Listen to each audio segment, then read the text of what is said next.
Hoy continuamos lidiando con estas dos cuestiones que nos venimos planteando desde el principio. En primer lugar, saber dónde estamos, que es el intento que estamos haciendo en estas últimas sesiones, sabiendo qué parte del universo ocupamos y qué parte en relación a todo lo pequeño, como vimos el último día, nos corresponde. Hoy entraremos mucho más a fondo en el mundo de lo pequeño, intentando ver la esencia que lo caracteriza. Y vamos a entrar directamente, como si nos lanzáramos a una piscina de agua fría. Y antes de entrar, lo que tenemos que tener presente es que en el mundo subatómico no hay una única manera de ver un objeto o un hecho. Todas las maneras son posibles. En este caso, este objeto puede ser visto como un círculo o puede ser visto como un cuadrado o un rectángulo, según el reflejo de la luz, pero en sí el objeto es lo que es. En el mundo subatómico lo que ocurre directamente es que todas las opciones son posibles al mismo tiempo. Todo es posible, todo está impregnado de azar y de probabilidad, y no hay objetos o partículas que tengan este estatus físico que nos caracteriza en este mundo ordinario en que vivimos. Y por otro lado, algo muy importante en el mundo subatómico es que no hay partículas, no hay partículas. Todo en el fondo es energía. El mundo subatómico está lleno de una energía como si fuera un mar plano que todo lo ocupa, todo lo llena. Solamente vemos alguna manifestación de esta energía cuando detectamos alguna partícula, sea la que sea. En ese caso, la podemos observar, pero no es más que una manifestación de la energía que lo ocupa todo. Por lo tanto, podemos afirmar, antes de entrar a este mundo tan extraño, que no hay partículas. Todo es prácticamente energía. En realidad están íntimamente relacionadas, como veremos. Hoy veremos aspectos del funcionamiento del mundo cuántico que, no lo olvidemos, es la base de nuestra realidad, está bajo nosotros.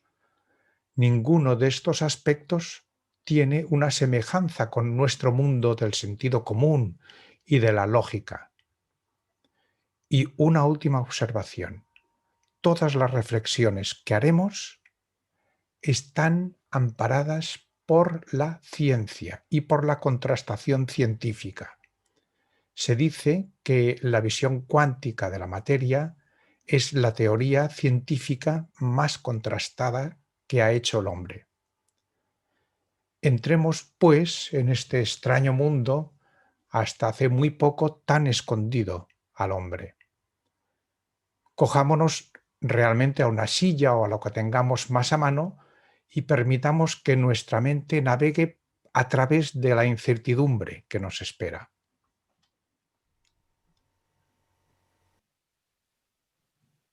Vamos diciendo de manera intermitente y también insistente que el mundo subatómico es algo extremadamente diferente a lo que estamos acostumbrados a vivir y a percibir.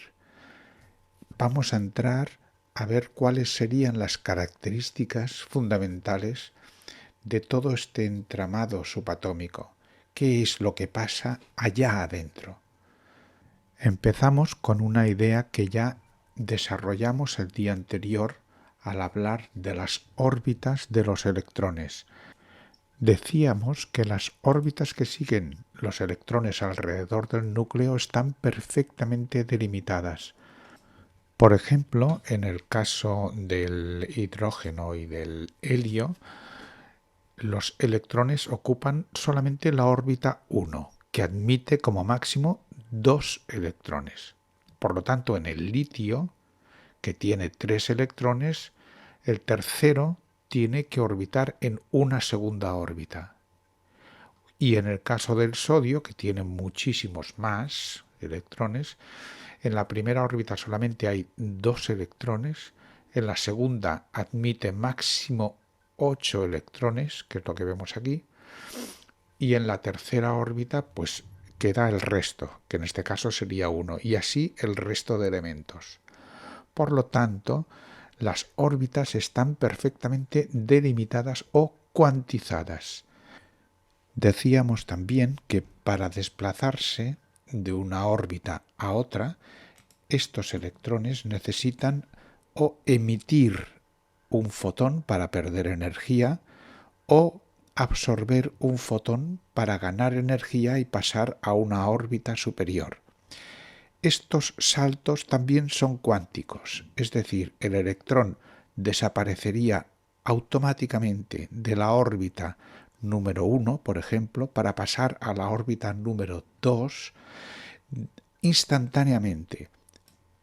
En este viaje entre una órbita y otra, el electrón no ocupa en ningún momento un lugar espacio-temporal entre la órbita 1 y la órbita 2. Solamente puede estar en una u otra, pero nunca en medio.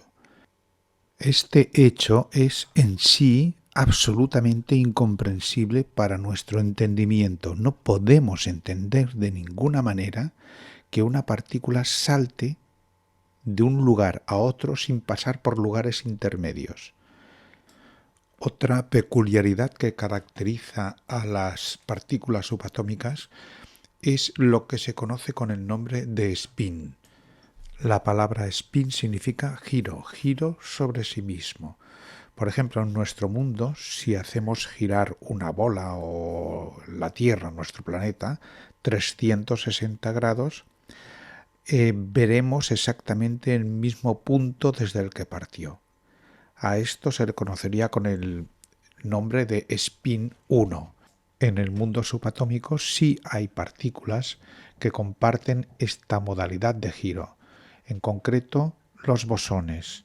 Los bosones que, como recordaremos, son aquellas partículas que transmiten las fuerzas subatómicas.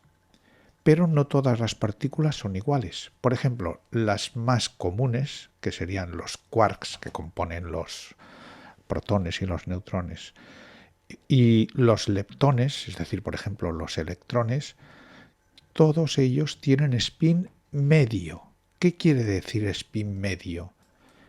Esta manera de girar significa que solamente veríamos la misma cara, la misma imagen que nos mostraba esa partícula, por ejemplo, un electrón, cuando hubiera dado 2 vueltas sobre sí mismo, es decir, que hubiera girado no 360 grados, como giraría nuestra Tierra, sino 720 grados. Otras partículas no necesitan girar tan deprisa, 720 grados, ni 360, sino que solamente les basta con girar 180 grados, como ocurriría con esta carta. Si la hacemos girar solamente 180 grados, veríamos la carta exactamente igual. Así es como giran, o se supone que giran algunas partículas. Por ejemplo, los gravitones, que serían los que causarían la gravedad. Pero también hay algunas partículas que ni siquiera giran, tienen spin cero. Serían, por ejemplo, las partículas de Higgs, de las que ya hablaremos en su momento. No giran. Estas partículas son exactamente como un punto. Es decir, allá desde donde las miremos, las vemos exactamente igual que eran en un principio. Por consiguiente, el movimiento de las partículas es extremadamente variado y complicado en relación a los movimientos que se producen en nuestro mundo macroscópico. No tienen absolutamente nada que ver. Por eso nos cuesta tanto comprenderlos, pero son reales. Otra característica esencial de las partículas subatómicas es precisamente que no son solamente partículas, sino que al mismo tiempo son ondas. En nuestro mundo macroscópico estamos acostumbrados a ver que, por ejemplo, una bola de cristal es simplemente una bola de cristal y actúa como tal, pero no como una onda. Sin embargo, cuando lanzamos esta bola de cristal a las aguas tranquilas de un estanque, se producen unas ondas como consecuencia de este hecho. Pues bien, todas las partículas subatómicas contienen dentro de sí las dos características de manera simultánea, es decir, son partículas, se comportan como partículas en algunas ocasiones y al mismo tiempo son ondas. Esto se ha demostrado en múltiples ocasiones y de manera muy sofisticada, pero vamos a verlo simplemente de una manera muy sencilla con este experimento. Imaginemos que tenemos una fuente de luz de la cual salen fotones y chocan contra esta primera pared que solamente tiene una rendija, una obertura. Si quitáramos de en medio esta segunda pared que tenemos aquí, los fotones de luz chocarían contra la placa detectora formando solamente una franja, es decir, en esta situación los fotones se estarían comportando como partículas. Sin embargo, si colocamos esta segunda pared en medio con dos franjas, la luz entraría por un lado y por otro y actuaría exactamente como si fuera una onda en cada una de las franjas, de manera que allá donde las ondas chocan entre sí, como si fueran las ondas de un estanque, se producirían una mayor cantidad de impactos en la placa detectora, de manera que al final tendríamos una imagen parecida a esta, es decir, la luz en esta situación se estaría comportando como una onda. Así, por extraño que parezca, las partículas, como hemos dicho, no son partículas, sino que son ondas y partículas. Y esto se extiende no solamente a los fotones de luz, sino a todo el resto de partículas subatómicas de las que hablamos el día anterior. Otra consideración importantísima de las características de este mundo es si existe realmente o no existe el vacío. A lo largo de la historia se ha intentado en muchas ocasiones demostrar que el vacío existe. El vacío, que en realidad sería como una especie de idea de lo que nosotros entendemos por nada. La respuesta, de momento, desde el punto de vista de la ciencia, es clara y contundente. El vacío no existe. Lo que hay en el lugar del vacío es lo que se conoce como partículas virtuales, es decir, son partículas que aparecen y desaparecen en billonésimas de segundo. Esto ocurre en todos los rincones del mundo subatómico. Por ejemplo, cuando hablábamos del átomo y decíamos que prácticamente casi todo él es espacio vacío, no estamos diciendo que no haya nada, sino que está repleto de partículas virtuales, como si la energía que hay en el fondo de todo estuviera hirviendo constantemente, emitiendo y absorbiendo partículas de este tipo. Estas partículas, como se demuestra en este experimento que mostramos, el efecto Casimir, producen efectos de fuerza. En este caso, vemos que hay dos placas que están empujadas por toda la energía o las fluctuaciones de estas partículas que aparecen en millonésimas de segundo. Son empujadas entre sí, de manera que deberían juntarse, pero esto nunca se produce. ¿Por qué?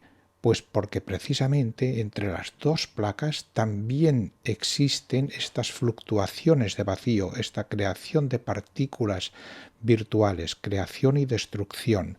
Por lo tanto, eso quiere decir que por más que querramos comprimir el espacio para que no haya nada, nunca lo conseguiremos.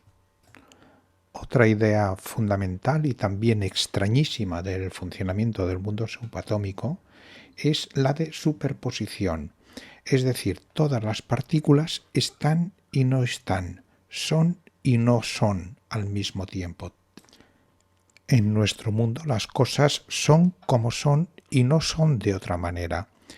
Por ejemplo, si vemos que el mar es azul durante el día y negro durante la noche, no podemos decir que el mar es negro y azul al mismo tiempo, sino que es como lo estamos viendo en aquella situación. En el mundo subatómico las partículas son y no son, tienen las dos características de manera simultánea. Solamente cuando nosotros, los observadores, actuamos viéndolas, nos muestran en aquella situación la característica que le va bien. Un científico llamado Schrödinger lo ilustró con un experimento ficticio que lleva su nombre. Se conoce como el experimento del gato de Schrödinger. Imaginemos que situamos un gato dentro de una caja. En esta caja hay dos elementos, una botella de veneno y un elemento radioactivo que puede desintegrarse o no, haciendo actuar este martillo que rompería la botella y que podría, evidentemente, envenenar al gato o no. Nosotros, desde fuera de la caja, podemos pensar que el gato en realidad estaría vivo y muerto al mismo tiempo, estaría en los dos estados.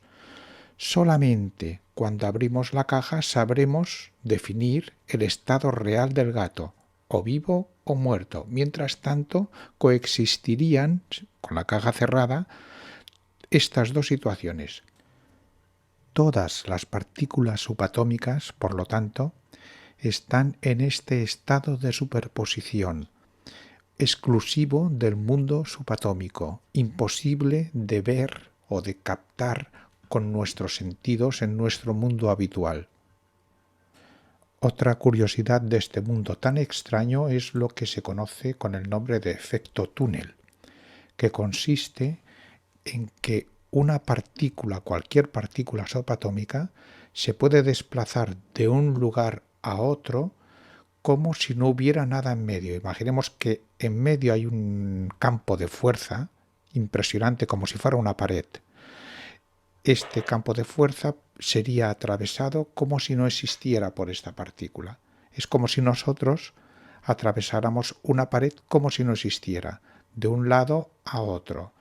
Esta manera de moverse y de actuar de las partículas, estando en un lugar y automáticamente apareciendo en otro, el efecto túnel, sería una característica típica o normal de todas las partículas y al mismo tiempo muy extraña, por supuesto, para nuestro entendimiento. Y por último, el efecto más espectacular desde mi punto de vista es lo que se conoce con el nombre de entrelazamiento cuántico. El entrelazamiento consiste en la conexión que hay entre todas las partículas del universo, como si fuera un sistema holístico complejísimo. En este experimento, llevado a cabo por primera vez en el año 1981 y realizado miles de veces después, se demuestra cómo dos partículas pueden estar conexionadas o entrelazadas entre sí.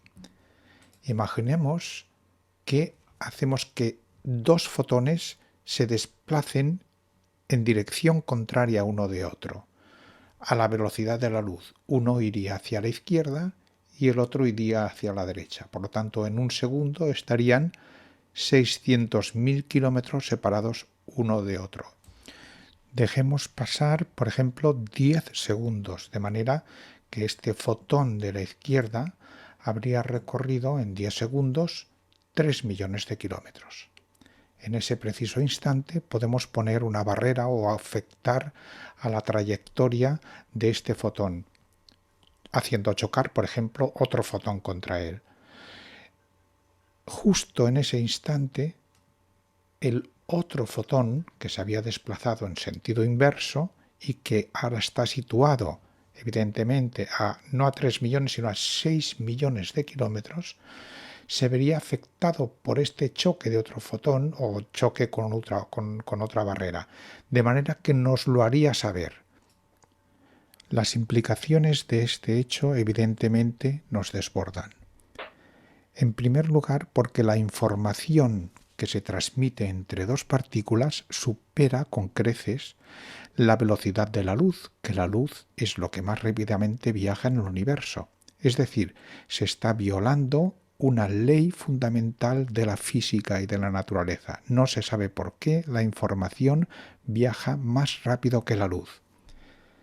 Eso quiere decir también que cualquier partícula o cualquier acción que ocurre en el universo está interrelacionada con otras acciones y otras partículas que pasan en otros lugares.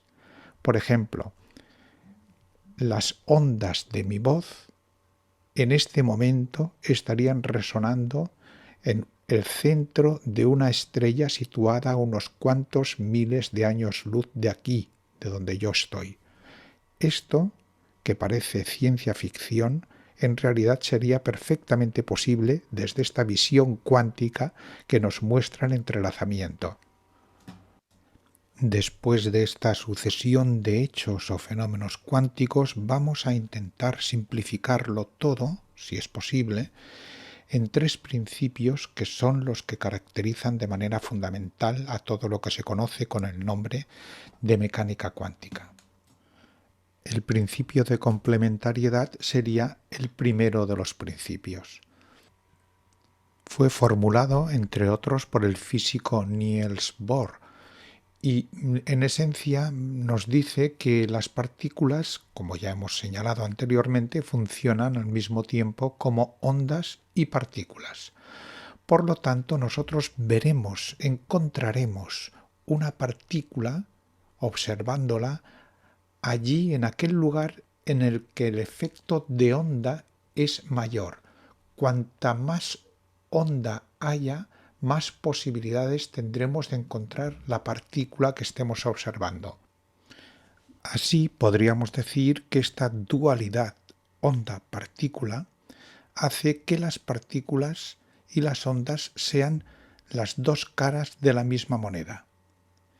Es decir, estas partículas son y no son al mismo tiempo ondas y partículas. Y además nos lleva directamente a considerar cuál es el origen de las partículas. Porque en realidad, como decíamos al principio, las partículas son manifestaciones de la energía que lo llena todo, una energía que se manifiesta a través de ondas y se materializa, en cierta manera, en unas partículas que nosotros podemos observar. Un segundo principio que nos sirve para ordenar todas estas ideas de las que estamos hablando es el conocido como el de influencia del observador. Fue formulado por Schrödinger, del que ya hemos hablado cuando hablábamos del gato, y por otras muchas personas, por otros físicos. Básicamente, lo que viene a decir es que cualquier observación que hacemos del mundo cuántico implica que vemos solamente una parte de lo que estamos observando, pero no vemos exactamente cómo funciona todo en el fondo. Es decir, en el mundo subatómico no hay unas normas fijas, no hay unas normas coherentes de funcionamiento, sino que todo está regido por el azar y la probabilidad. Todo es azar. No hay nada fijo, no hay una causalidad de las cosas. Por lo tanto, cuando algo es observado, desaparecen todas estas posibilidades que están impregnadas de azar y solo vemos una. Esta idea de azar en el mundo cuántico, como es lógico, destroza por completo toda la visión de causalidad que hemos ido arrastrando a lo largo de los siglos. El principio de incertidumbre, al que algunos prefieren llamar principio de indeterminación, es el tercer gran postulado que nos permite entender un poco mejor o ordenar todo este entramado de la mecánica cuántica. Fue formulado por Heisenberg a principios del siglo XX, es decir, fue el primer principio de la mecánica cuántica en ser ideado. Lo que viene a decir, básicamente, es que no podemos determinar de una manera simultánea la posición y el momento de una partícula. Estas dos características están incluidas en cualquier objeto del mundo macroscópico en el que vivimos. Por ejemplo, una pelota puede estar quieta o puede estar en movimiento, pero nosotros podemos determinar de la misma manera y de manera simultánea su velocidad y también la posición en la que está. En el mundo subatómico esto no ocurre. Lo que ocurre en el mundo subatómico es que podemos medir una característica u otra.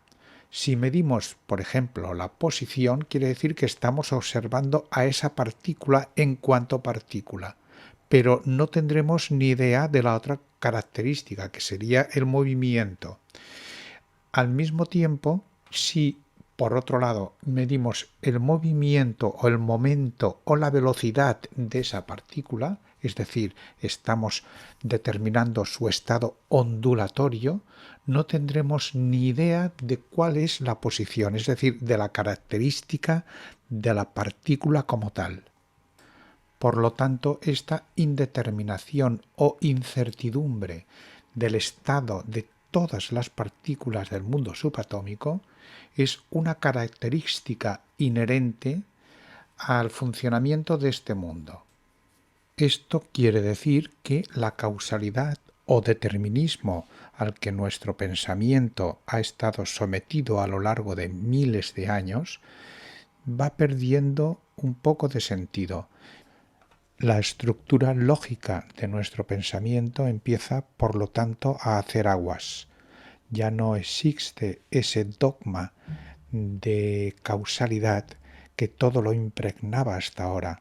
Se abre la puerta a la indeterminación y al azar. Todo está regido por un azar incomprensible que reina en este mundo y que de alguna manera nos llega a nosotros, a nuestra realidad habitual. Hemos llegado por fin al final de esta breve y densa exposición de las características fundamentales del mundo cuántico. El próximo día nos detendremos en algunas consideraciones a las que hoy hemos hecho referencia, porque este mundo tan extraño tiene unas implicaciones profundísimas para el pensamiento del hombre, de la humanidad.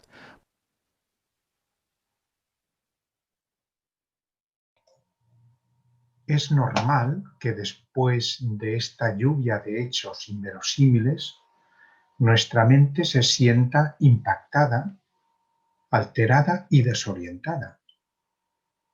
La certidumbre de este mundo que habitamos se siente profundamente cuestionada porque se asienta realmente en un pilar soluble y sin consistencia.